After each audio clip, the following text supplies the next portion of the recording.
Majority ప్రజలైనటువంటి బీసీలు తమ కోసం, తమ వర్గాల కోసం, తమ అస్తిత్వం కోసం, తమ ఆత్మగౌరవం, తమ వాటా కోసం ఒక రాజకీయ పార్టీగా ఆవిర్భవిస్తున్నటువంటి క్రమంలో ఈ తాజ్ కృష్ణ హోటల్ బయట ఒక్క ఫ్లెక్స్ అన్న ఉందా?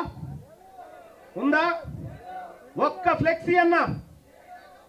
ఒక్క ఫ్లెక్సీ లేకుండా ఇక్కడ ఉన్నటువంటి ఒక ఆధిపత్య కుల అధికారి ఎర్లీ మార్నింగ్ నుంచే వాటిని చింపుతా ఉంటే నేను కూడా అనుకున్నా, నీవు ఇయ్యాలా నా పార్టీ, నా అస్తిత్వం, నా ఆత్మగౌరవం మీద దెబ్బ కొడతా ఉన్నావు కదా, నువ్వు రాసి పెట్టుకో, నీ అహంకారాన్ని ఓట్ల ద్వారా అణిచి మిమ్మల్ని మూలకు కూర్చుండబెట్టబోతా ఉన్నా అని చెప్పి తెలియజేస్తా ఉన్నా.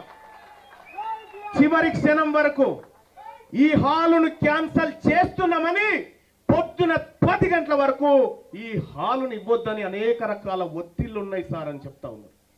అనేక రకాల ఒత్తిళ్లు ఉన్నాయని చెప్తా ఉన్నారు. అయినా నేను, నా సోదరుడు వట్టే జానయ్య గారు అర్ధ గంటలో దీన్ని వ్యవహారం సెట్ చేసినాం.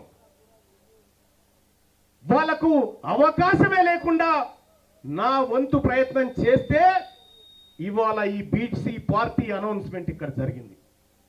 ఇక్కడితో ఆగిపోతుందని నాకేం భ్రమ లేదు.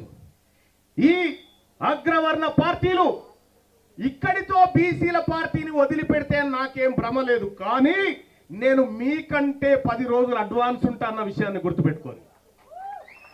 మీకంటే 10 రోజులు అడ్వాన్స్ ఉంటా.